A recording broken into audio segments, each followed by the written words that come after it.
Hello, hello. Let's see. No, don't need that. Drag that off to the side. I think everyone could see my screen right now. I'm just going to go Yes. through. Thank you. I'm just going to go through the checklist that teams should go through really as you're checking your data while data collection is occurring. But certainly before you send me data to review or when you're submitting your final data. And this is something vendors should go through before they send you any data as well. Um, so when you're collecting your data, you'll get to the point that you had to put it into the data input template. And that's something that's included in the RFP package. And it's what's on my screen right now. This is a test file that is populated with 18 respondents. This is variable view, and the data input template already has all of our variables. It's formatted, correct variable type, width, the labels, values, they're all in there. So I just want to go through. So the first thing on the checklist would be in the data input template, we have optional variables in the questionnaire. Not all teams use them, that's fine. But I ask that in the data input template, you actually don't remove any variables. So even if you say the aware one, aware two, and block one, like that's a variable that is optional. You might not use it. Don't remove it. If you want, you could just take it and get it out of the way, put it at the end of the file. Any of the variables that you're not going to use, there's two more in block two. You could just take any of the variables you want that you're not using. Instead of deleting them, just move them to the end of the file. So now that you'll see them here. They're at the end of the file, out of your way. Something that comes up often would be we have 5 or 6 XX demographic variables. So something like income here, education. Eventually, the XX will contain your country code. So if it's Kazakhstan, I believe it's KZ. So sometimes teams do want to change the XX to their country code, but that's not necessary. I'll do that for you. So I ask that for all those demographic variables, you just keep them XX. I'll take care of it. Kind of easier work for all of us. Any questions so far? That's fine. Anyone? No? Shout at me. Yeah, I have a question. Do we need to uh, submit the data in SPSS format or on Excel format? SPSS, definitely. GEM uses SPSS for us to do our data quality checks, for us to produce our global national rates. So there's a global national file, there's a individual level file. That's all going to be SPSS. And all of our like programming, our syntax that we have, it relies on SPSS. So if a team was to use Excel, there's really not much I would be able to do with it. So we provide the teams with the SPSS data input template, but it would be upon your team to populate the file and then send it to me. So you do need to I think part of like the signing up with GEM or like participating in GEM is having like a team member that's somewhat competent with SPSS. It's nothing too technical to do any of this stuff here, but you do need to have access to SPSS. Okay, great. Sweet. Let's see. So then the next item on the list is like the continuing with the demographic variables to make sure they're in English. And the one I really care about, I have my syntax editor here would be education, because we need to code your education categories into a few different indicator variables. Uh, so if they're not in English, it's more difficult for us to understand them. So in this file, I could just do a simple frequency just to double check what the language of the education codes are. And then in this file, you can see they're in English. If they're in your non-English language, I just ask that you convert them, translate them into English. Then moving down the list, IDs. So we could go up to the file. I have the ID variable. Go into data view. You can see ID. I'm highlighting the column. Uh, each respondent should have a unique ID.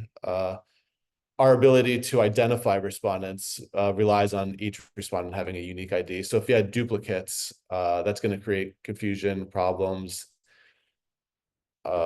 So make sure that the ID is unique for each respondent and only contains numbers. There should be no letters or symbols. And in SPSS, you can go in and just do a check to see if everything was. This is what it looks like when everything is a unique individual ID. But if we were to say change that 4 to a 1, now we have a duplicate ID. It's easy to see a duplicate ID when there's 18 respondents, but if there's 2000s, then you're probably not going to find that on your own without the assistance of SPSS. So then again, we do this. And this tells us that there is, in fact, one duplicate ID. So then you'll need to go into the data and identify them and make sure it's unique. And then not only should the IDs be unique and contain only numbers, but they should, we ask that they're not longer than 9 characters, nine digits.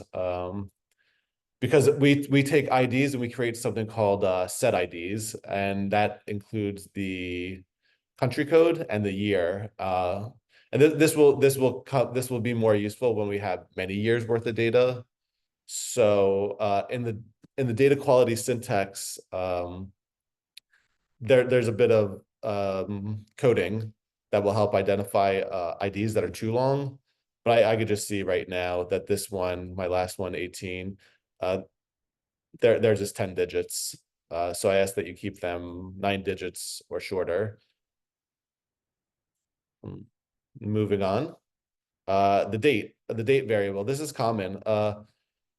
We have to, when we use date, we had to have it formatted in a specific way. So for us, right now, sometimes I receive files and they're reformatted. So date's a string variable, but it shouldn't be a string variable. It should be a date variable.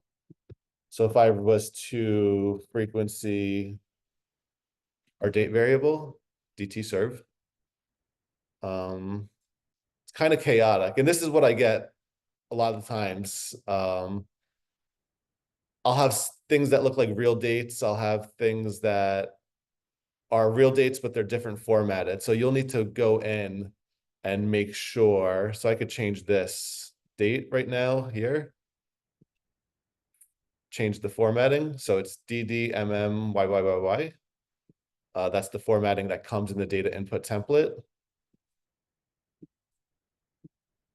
But if you do that when you originally had a string variable, you'll see that you'll lose a lot of dates because they weren't like a normal date. They didn't look like a normal date.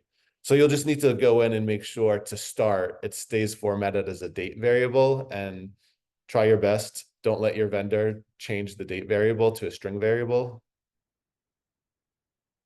So you see in this worksheet here, I have the acceptable formats, 30th of May 2024. These, the not acceptable, they look normal. They could be used, we could read them, but we need everyone to have the same format in order to then be able to merge files or go through and do things with the dates. Any questions, anyone? Okay, I'm going to be trucking along. Team added variables. A lot of teams, we allow teams to add variables to uh, their questionnaire. They're going to be included in your data, in your final data. So in this test file, I'll go down and I can see the last gem variable. And then below that, starting at line 150, I see all these other variables. I don't recognize these. These aren't part of the data input template. These aren't part of the questionnaire. On the one hand, that's fine. I expect teams to, some teams do add their own variables, but I'll need you to label the variables differently. So say if it's Japan, just using them as an example, if they're submitting data to me, they're going to need to just add JP to the beginning of all of their own variables, their team, what we call team added variables. And this will just make sure that they're easier for me to identify because at the end of the year, I'll have to do a lot of work. I'll have to do a lot of work merging, it could be 50 different samples files together. And we have the variables in common, and we're going to have our individual variables. And I just want to be able to make sure that no other team gets your variables, that you get your own variables, because I'm essentially merging all the data together, and then I'm going to separate them out into individual level data files and give those to each team with processed indicators.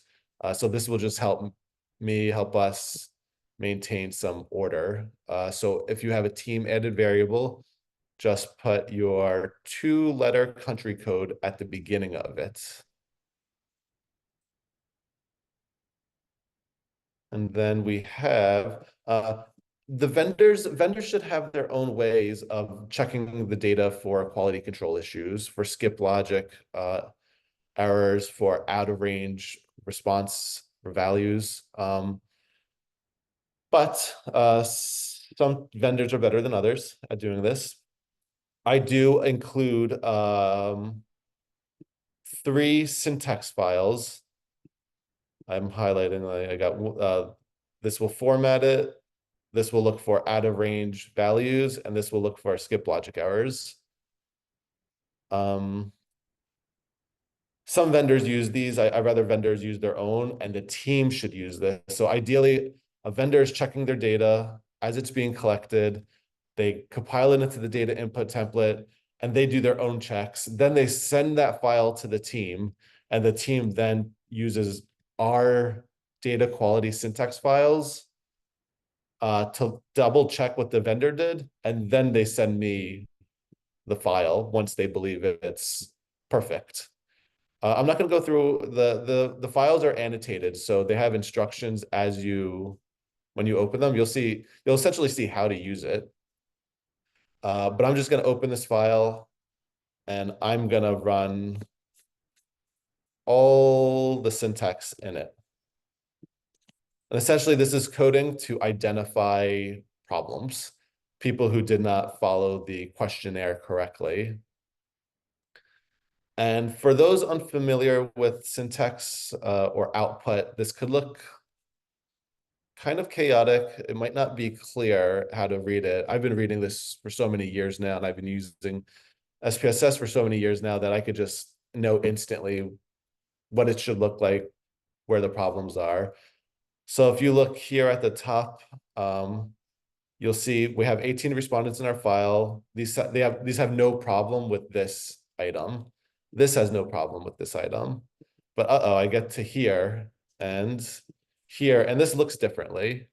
So what we're looking at is the variable, one of the intro variables, startup skills.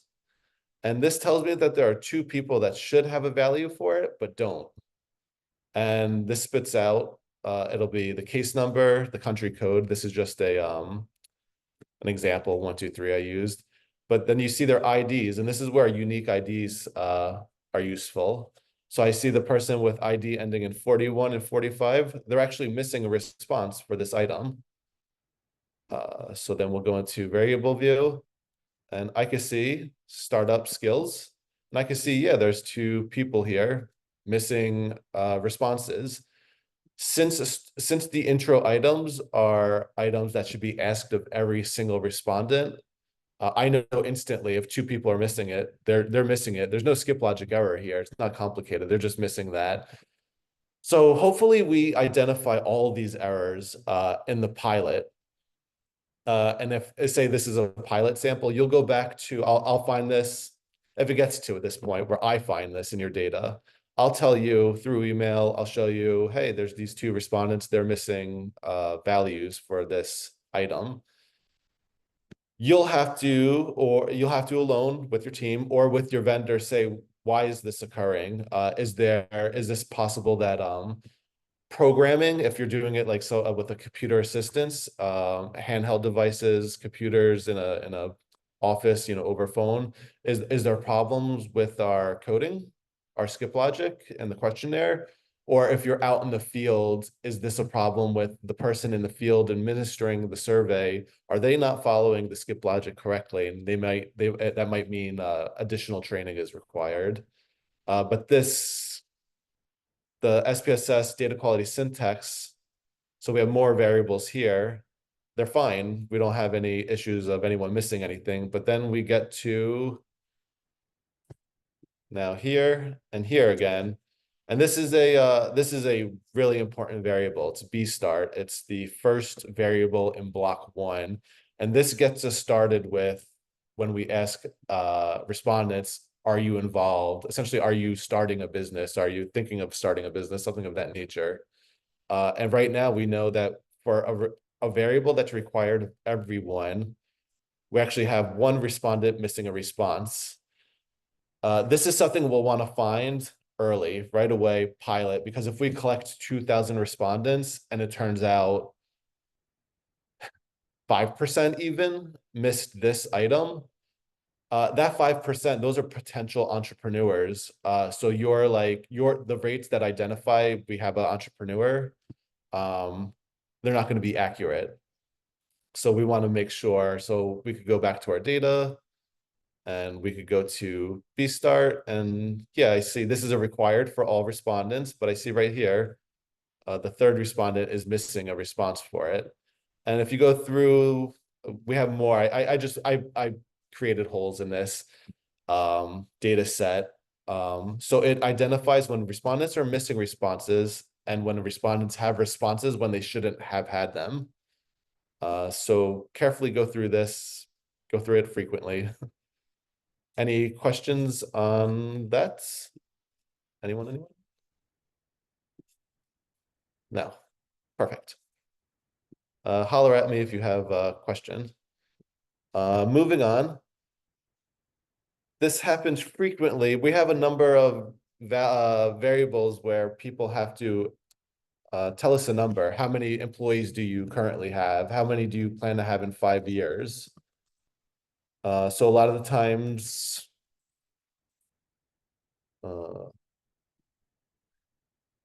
often enough, we'll get a response that looks a little odd, unique, suspicious, not right.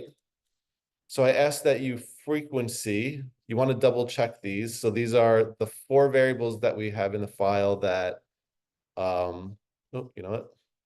Let me fix this. Where there's going to be a number. So we could see these two here in block 2. How many employees do you have now? How many do you expect in 5 years? This looks normal. One person refused to answer. 3 people gave a value of 1, 3, 6, 7. These are normal looking, but if you go to block 1, the startup, we have a value of 1, 2, 2, 2, 2, and then 9, 3, 9, 3, 9, 3. You'll probably get a couple of respondents in each sample of 2,000 that the values look screwy like this. So this is something that's really like your team will know better than I. Is this a real value? Is this a real response? Or is this an error? If you have something like this, you might want to, if it's possible to recontact a respondent, do that. If you can't, I would say for this value, just change it to a -2. What you don't want to do, unless you have many odd looking values for one respondent, try your best to never delete a respondent. You don't, unless a large percentage of their responses are odd or have errors or don't know or refused responses, we don't want to delete respondents because they sort of they're still representative. They are either a respondent or not a respondent. Uh, but definitely check for these screwy values. And then contact variable, sometimes it gets a little messed up. We all have ways in which we collect our data face-to-face, mobile, fixed line, online now. Um, so if you know your team has, say, all mobile, I think, you'll just want to go frequency contact.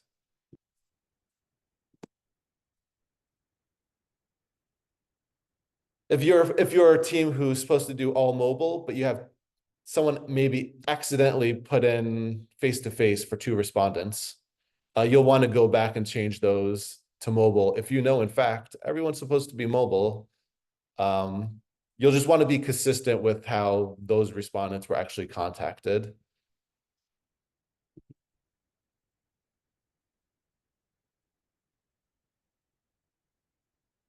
Getting towards the end, when you submit your final data, we have a number of variables, number of items in the questionnaire that someone has to put a text response. What's your business? Tell me about your business. What's the nature of your business? So maybe it's a barbershop, maybe it's a trucking company. Just make sure that you're going to have to translate all of those responses. If they're not in English, you're going to have to translate them into English.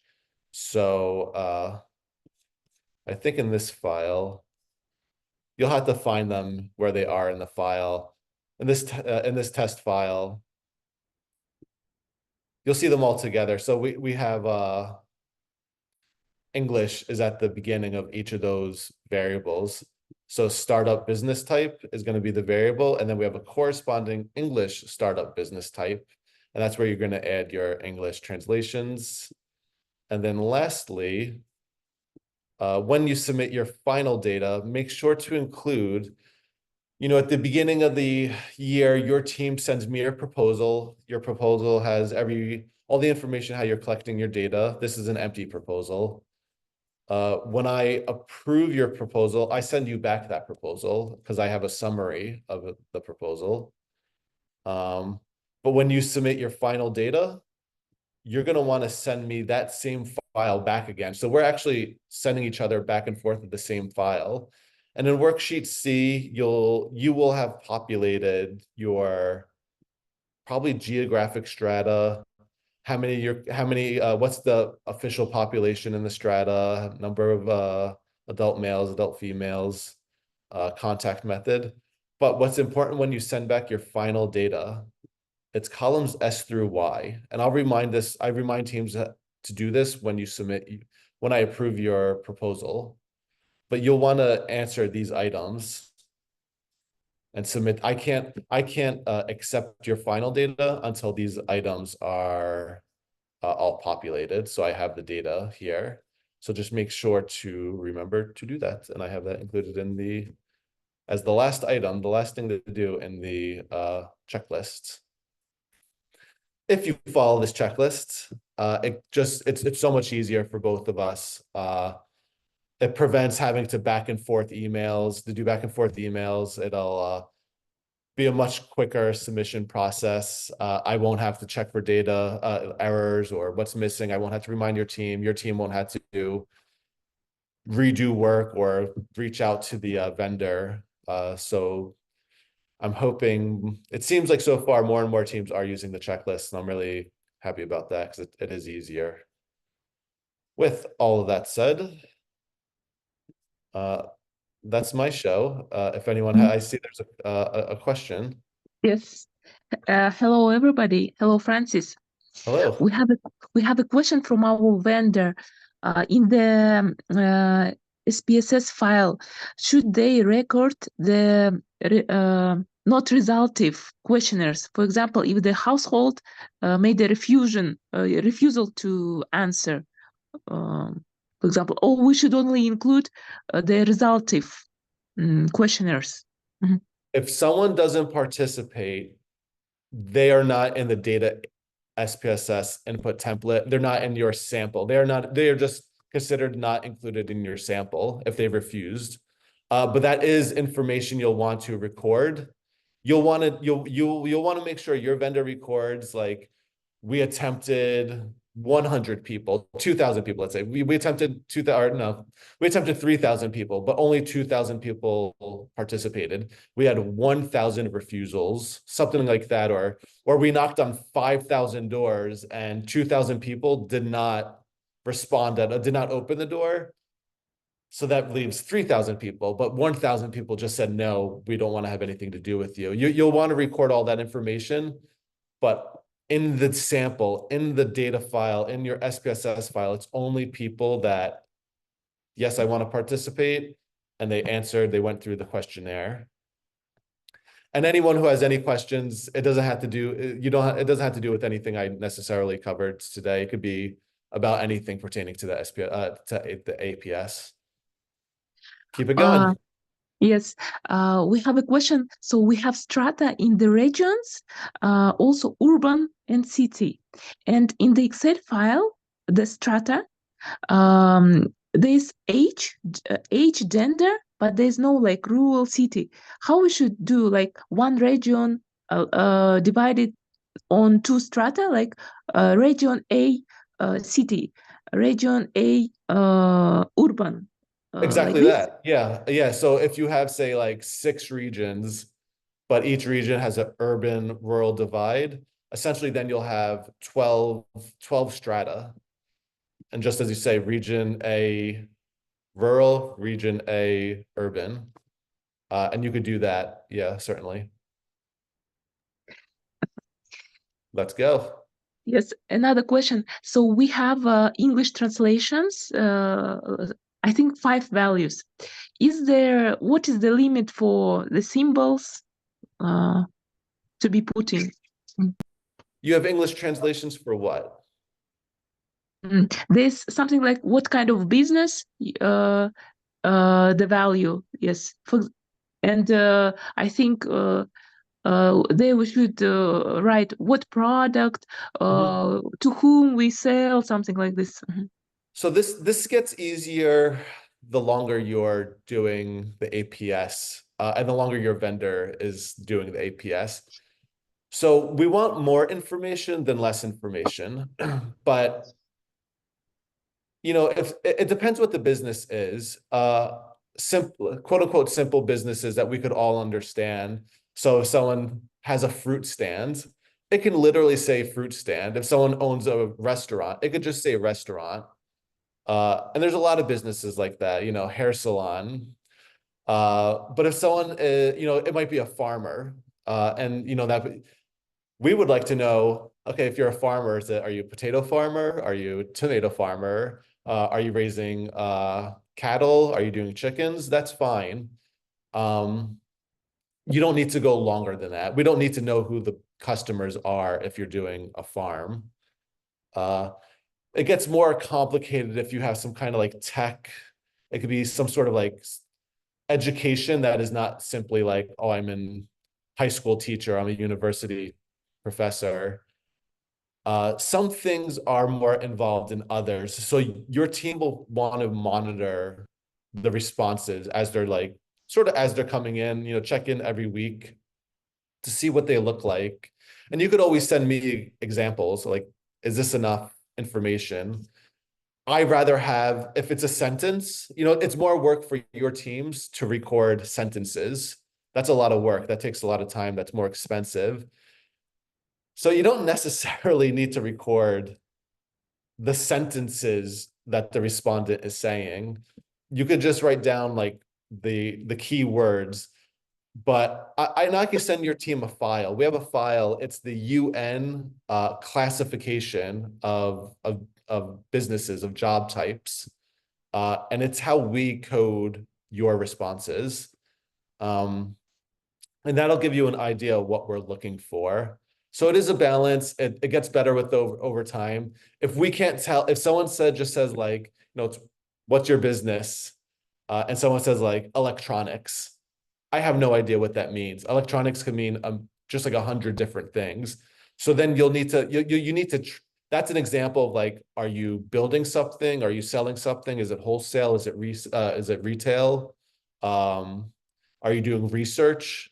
Uh, it's still, you'll have to differentiate. You'll have to know, and your vendor, the people administering the questionnaire, are going to have to know when to probe further and when is potato farmer or hair salon, when that's good enough. Does that make sense? We don't have a limit though of like if your team is reaching our limit for text, then your team is probably recording too much information and they need to be a little more concise. Okay, thank you. Sorry, our vendor had another question also. How the check of the field work will be done? I guess they are asking, should we provide some records or only a SPSS file that they should send? How the check of the field work will be done? So that would be like, I'm not sure I understand quite yet. So you have a vendor and they have, you're doing face-to-face or Yes, phones? face to face, yes. Do you know if your team has, are they doing handheld devices or are they doing paper? They have a, how to say it, planchette, the tablet, the They tablet, have a tablet. and I think our vendor said that the interviewers will have GPS trackers, but currently they don't record every interview the voice of the interview. And that's But they and have. that's fine. I think that sounds like a good strategy. Like, your vendor has to double check that people in the field are doing their work, that they are where they're supposed to be, that they're asking the questions in the way that's satisfactory for your vendor. They don't need to check every recording. They don't need to check every interview, but it sounds like they're spot checking, and that's completely fine. I think eventually your vendor compiles, because they have devices, all the data is probably going into like a cloud or something, and then they could export that maybe in like Excel, something like that format. That's going to need to be converted or entered into the SPSS file. I don't understand your question exactly just yet. So Maybe they think that they should also provide something else like the recording or something like the uh, for your control that they really did the survey. I mean, the interviews, something.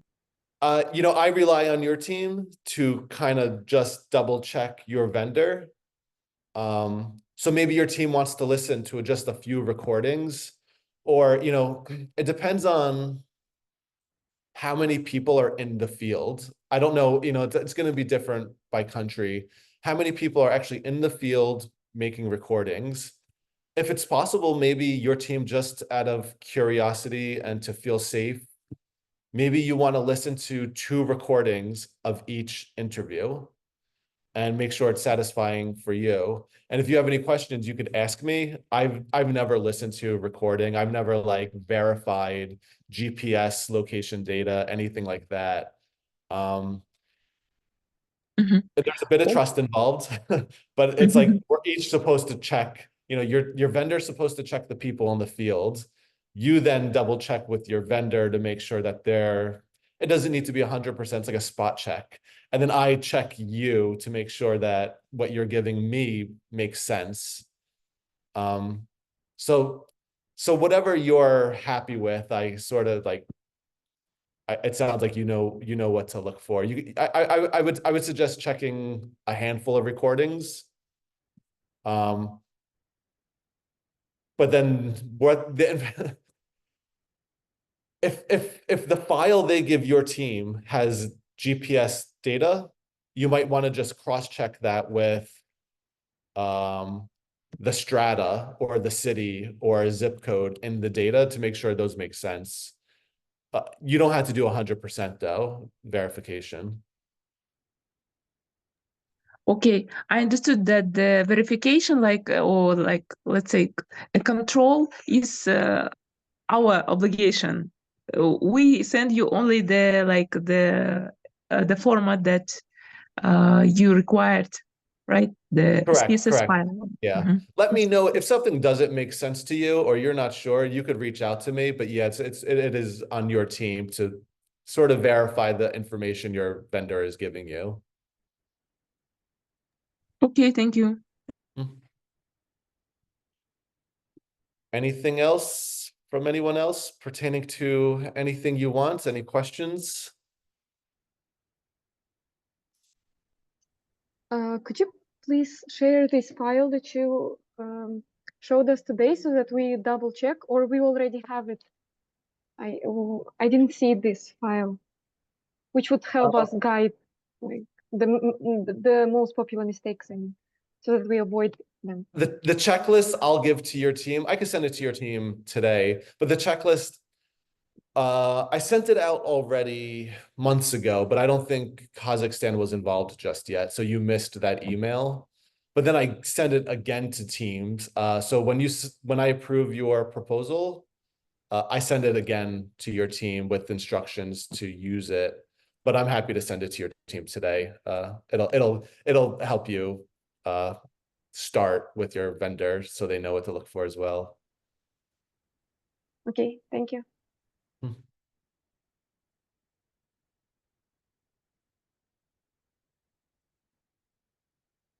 Anything else? Kevin, Aileen, anything? Oh, Aileen, you're on mute. Yeah, sorry about that. No, there's nothing in the chat either. So I'm assuming everything is perfectly clear and no issues, no further problems. Yes, Sorry, I Mrs. just joined Ahmed? again. Yes, okay. Yeah, I want to ask about the sampling. Right now, we are doing for the whole Jordan. In Jordan, we have 12 governorates. However, the focus of the population are in three main cities. So when we are talking for like small other governorate, we have, for example, the population of only, for example, 100,000 from more than 10 million. So basically, if I'm doing for the same, like if I'm trying to take like, I mean, a percentage, it will be a very small percentage. The sample will not be, I don't think it will be representative. For example, it will be only 20 person. So can I do like, for example, some kind of like oversampling for those small governorates? So if you're collecting just a sample of 2,000 respondents, then you can't oversample. And I understand what you're saying. If you're collecting something like 20 people, 20 respondents from a specific governorate, yeah, that means the way GEM typically works for most teams is that it's nationally representative, but it's not going to be necessarily regionally representative. So you wouldn't be able to like go into a specific small region, Providence, anything of the sort, and do like analysis at that level. It's a national analysis. If your team wanted to collect additional additional respondents, so instead of a 2,000 respondents, your team wants to collect 2,200. You could take those 200 extra respondents and you can oversample in those less populated areas, and that will increase the confidence. But like ultimately, you would have to do quite a bit more to be able to do analysis in those smaller areas. I think it's something like you would need like 300 or 400 respondents for each to do like regional analysis. I think you essentially need like something like 300 to 400 respondents from those regions. Otherwise, it's purely a national sample with national representation. So to do oversampling, you had to go over the 2,000 respondents, which a lot of teams do. We have a lot of teams who collect 3,000, 5,000 respondent Actually, samples. our target is like 25,000 to 300,000 to 3,000. This is the target. Then that you know, that's fine. If that's the target, you can oversample in those smaller regions. But you'll probably want to reach out to me through email with what the proposal is for the numbers, the targets for those all your regions. So essentially you're not doing proportional to population size because you're oversampling in some areas, and that's fine. If you're going over 2,000, that's fine. But if you're looking to do regional analysis, you'll need to do 300 to 400. If you just want to increase confidence in your sample, you don't have to hit the 300 or 400 target. Okay. That gets yeah. That gets a bit technical. So definitely reach out to me and we could like work out the numbers. Okay. I have another question. For this year, we are trying to do some kind of like a hybrid data collection. So basically, this year, for the first time here in Jordan, we are trying to do the online, phone, in additional to the face-to-face. So do you recommend like to go for like more than 2,000, like for example, to keep like the 2,000 for the face-to-face and then the additional 1,000 to go for the online and the phone, or we can, for example, go for all for online, for example? Jordan, remind me, when was the last time Jordan participated? Last year. Okay. So because you've already participated and you did in fact participate last year, we have a limit in place for teams that are new to online. We sort of, online is different from country to country and from vendor to vendor within country. It's not like phone where if you say mobile phone and you do random digit dial, or we know 100% of the population has a phone, we have a much better idea of what we can expect, or that it will be representative. With online, because it's a created subsample, it's a panel. We don't know what we're going to get until we have it. We can have an idea, but we just don't know until we're there. So for returning teams, you would be held to 25% of your sample will come from online. So if you were collecting a sample of 2,000, only 500 could come from online. But if you have a great looking vendor and you're collecting, say, 3,000 respondents, I could cut you a deal. You would have to think about whether or not you want to take this deal. Essentially, 2,000 respondents would come from whatever contact method your team is comfortable with, whatever you used in the past. So that's probably mobile phones. 2,000 will come from mobile phones. If you want 1,000 to come from online, I'll say, let's go for it. Your vendor looks good. I've reviewed them. You've reviewed them. Let's go for it. But at the end of the year, if we get the results back and I look at those online results and I say, it turned out this vendor, their panel was not representative, and the sample that your team collected using the online panel was not representative, the TEA rate was double what the mobile is, and everything is all just looks wildly different.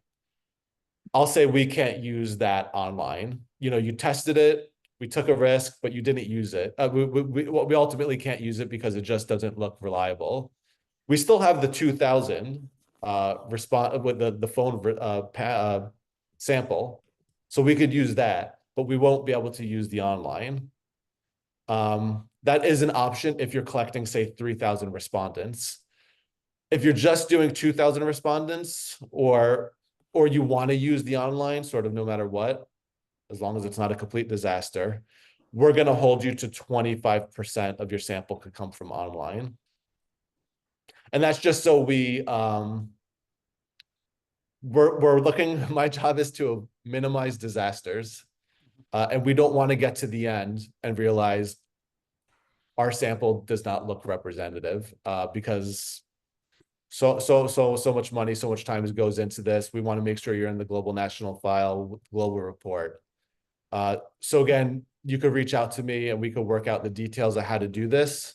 We have I have a file, a guide to using online that I've sent out last year. And I think the year before. I'm not sure if I sent it out this year, but I could get that to your team so you could see what goes into using online, what are the guidelines, what are the restrictions, and then you could go from there. That's great. That's great. Thank you very much. I will be very happy to see this file. Great. Okay. I have another question. Sorry, I have a lot of questions. Okay. Okay. Now, regarding the deadlines, so what is the, let's say, the hard deadline for well, this, for the APS? Because like for the NES, we are going like great, but for the APS, we had some problems with the tendering to assign the vendors, so the process was delayed a little bit. So what's the deadline for the APS results? I typically don't give out hard deadlines just yet. Mhm.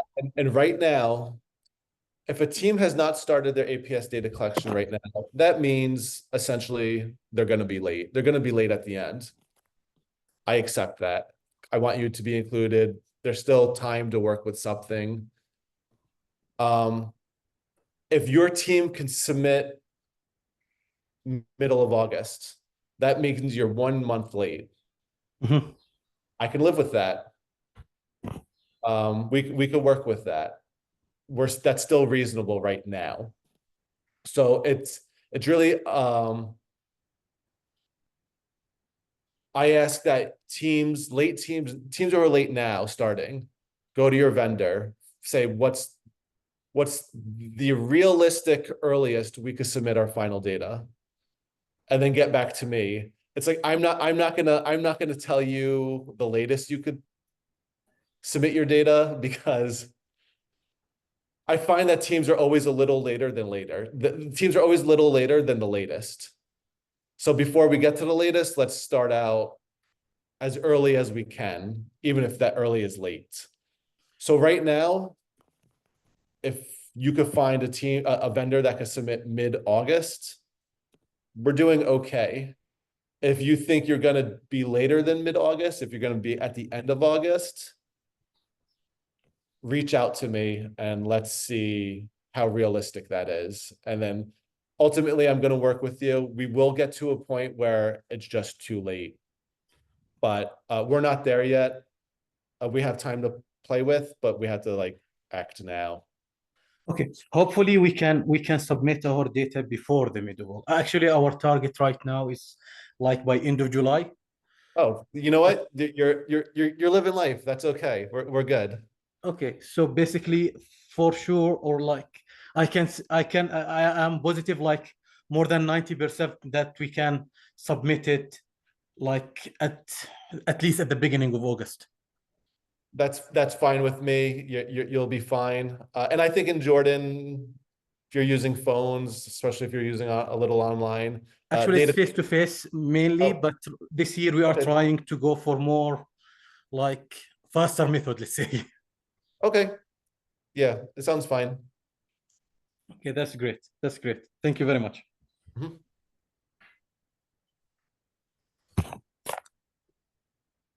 Anything else?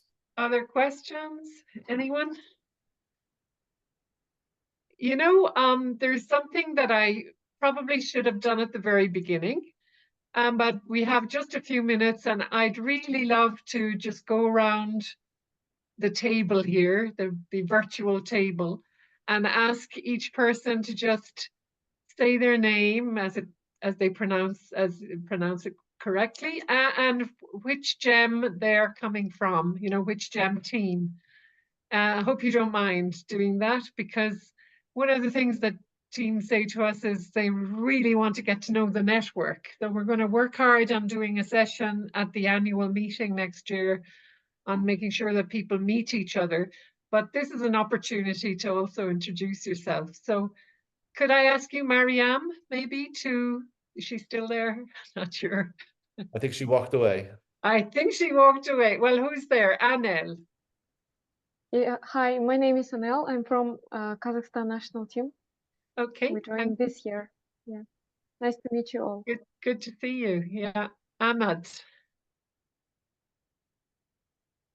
Hi, actually, I'm Dr. Ahmed Shawara. Actually, I'm the team leader or the technical team leader for the Jordanian team. This is my first year in Gym Cycle. Actually, last year I was participated in the also in the national team, but this year I was the team leader. So I hope this year will be a little better than last year, hopefully.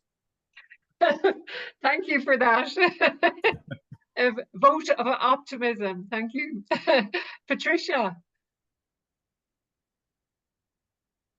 Unmute. You need to unmute. Yeah. Hi. Nice to meet you. My name is Patricia Alonso, and I'm the operational leader for GEM Mexico. So this is also going to be my first year as a national team member. However, I've been working since 2018 in regional teams in Mexico. Wow, it's absolutely great to meet you, Patricia. Thanks for your introduction. Camilla? Hello again. So my name is Camila, and I'm team leader for Kazakhstan national team. We are, for the first time, our team makes this gem for the first time, but we also have one person from Kazakhstan who did a gem before, so that we also asking him to help us or maybe to explain something. Okay, well, great. And it's great to have one experienced person there as well, for sure. And Mariam, can I go back to you just to introduce yourself and the team that you represent?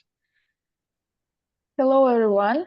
I'm also from a team from Kazakhstan. So I'm a consultant for Center for Strategic Initiatives and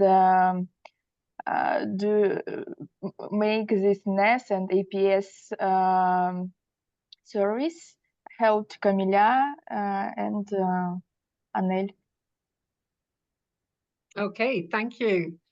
I don't know whether Angus, you can pitch in. You're trying to connect to audio, so we'll give you a moment. Kulalo, sorry.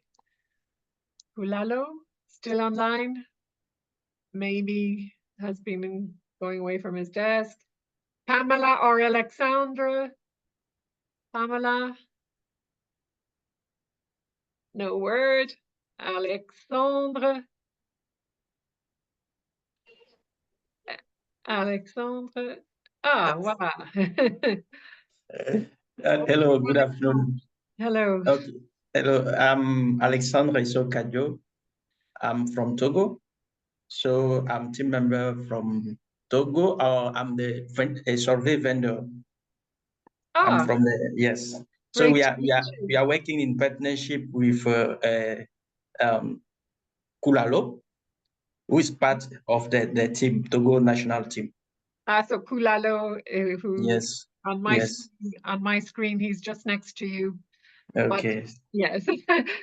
Kulalo, I'm not sure if we can hear from you, but perhaps he has not stayed at his screen. Anyway, great to meet the two of you virtually. And Angus is having difficulty connecting to audio. I'll just add, Aileen, that Pamela wrote on the chat that she is from the Costa Rica team and she has to leave for another meeting. Thank you, Pamela. Well, we're just about to end just on the dot of the hour.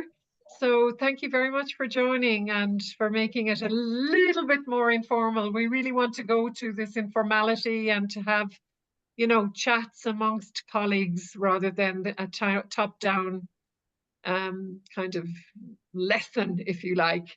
And Francis, thanks a million. You did a great job on that. So, all right. See you next time, and keep your questions coming in. All right. Thank you so much. Francis, you want to say a last word, or? Thanks for hanging out. Okay. All right. Cheers.